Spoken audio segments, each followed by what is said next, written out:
அருட்பெரும் ஜோதி அருட்பெரும் ஜோதி தனிப்பெரும் கருணை அருட்பெரும் ஜோதி எல்லா உயிர்களும் இன்புற்று வாழ்க கொல்லா நிதியே உகலையுமெல்லாம் ஓங்குக. திருவடிப்பெராச வள்ளலார் அருளி செய்த திருவருட்பாவிலே உள்ள அற்புதமான பதிகம்தான் திருவடி புகழ்ச்சி. அதற்கான விளக்க உரையினை திண்டுக்கல் சுவாமி சரவணானந்தா அவர்கள் வெளியிட்டுள்ளார்கள். அதன் பதிப்புகளெல்லாம் பல்வேறு பதிப்புகளாக வெளிவந்து அதன் முகவுரையெல்லாம் முன்னுரையெல்லாம் நண்பர்களின் தகவலுக்காக தரப்பட்டது. அந்த திருவடி புகழ்ச்சி நூல் உரை விளக்கத்திலே இன்வொகேஷன் என்று ஆங்கிலத்திலே திண்டுக்கல் சுவாமி சரவணானந்தா அவர்கள் ஒரு விளக்க உரை வரைந்துள்ளார்கள். அன்பர்களின் தகவலுக்காக ஒலிவடிவிலே அது தரப்படுகின்றது. Invocation. Where can we come face to face with the omnigracious God Almighty in this great universe? Where is the true sanctum sanctorum of the holiest divine being? Where shall we invoke our Supreme Lord for our real blessed life of bliss? To all these earnest queries of ours, we get the answers in this book of praising the glorious feet of all powerful God of infinite grace.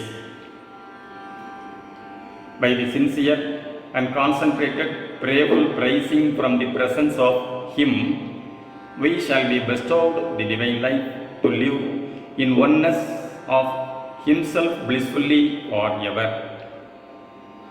With this blessed life, we can be helping everyone coming to us for the divine enlightenment, because the boundless universe filled God is existing omnipresently with full power.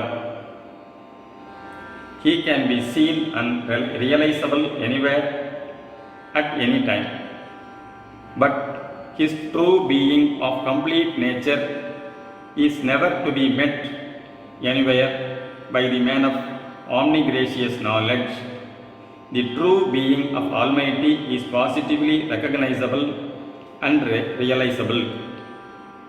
Let us now try to find out the truth of Him and His spot of exposition, wherefrom we can make the life divinized.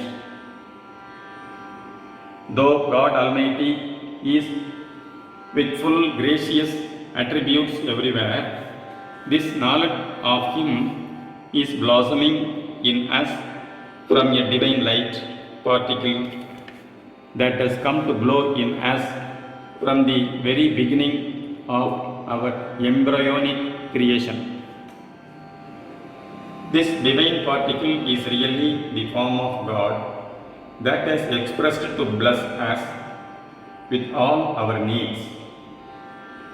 At the right time of perfection, He will explode to fill and change our whole being into His one.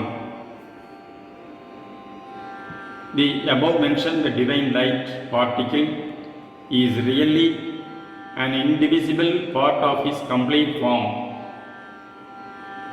and this light particle is considered to be our soul atom.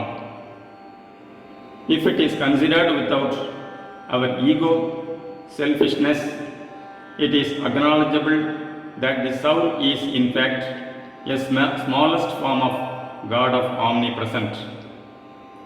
This soul form of divinity is spoken of as the heat of God. Above the cerebrospinal cavity over the medulla oblongata, this feet of God is glowing in mid-space like the sun in the sky without any support. By the aid and guide of this divine light of His feet, everything of material, physical, vital, intellectual and spiritual development has come and lifted up as to that highest level of the plane of gracious knowledge. At this egoless gracious plane, that divine light atom is felt both as God and ourself in non-dualistic form.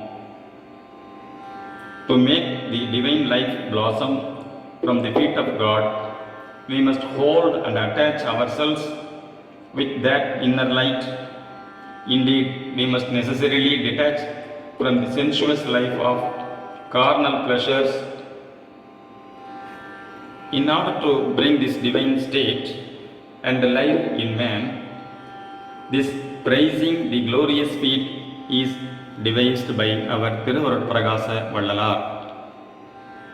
Because the divine truth was formerly known and brought up according to the Siva conception in the Tamil language construction itself, and our Saint Ramalingam was born and brought up in a Saiva family, the divine truth was seen, studied and exposed as per Saiva knowledge. Besides, the inner spiritual truth was developed into Tamil, so the material form was to embellished with a counter language Sanskrit. From the material bodily state, one is to pass on through vital, mental and spiritual stages for the final unselfish realization. This means is applied in this great poem by using Sanskrit and Tamil progressively increased. Therefore, everyone who takes to study and wish to get the full benefit of blissful realization must transcend the religious and language barriers. Even in the sectarian Saivism, the soul of man was held away from Siva, by whose grace the worldly and bodily bondage must be severed, and then and there alone that souls will merge in God to enjoy heavenly bliss.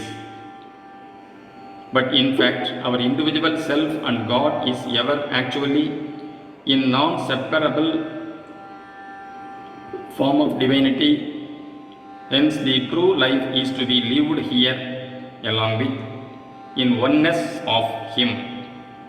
To this goal, this poem is directing us to a life of divinity from the soul plane itself. The divine feet is located in the midhead, from where the gracious light rays of the divine feet is radiating in all directions for 119 times. That is the word Padam, meaning the feet, is repeated so many times in this long verse. Finally, it is set in motion to be spreading its blessings of blessed life to the whole humanity of the whole universe.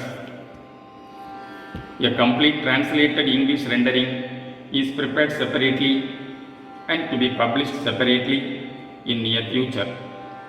When it comes out and reaches all corners of the world, anxious souls will get great benefit of endless blessed life. Swami Sarvanananda, Satyanyana Kotam, Dindikkal, 5th October 1976. அருட்பெரும் ஜோதி அருட்பெரும் ஜோதி தனிப்பெரும் கருணை அருட்பெரும் ஜோதி தயவு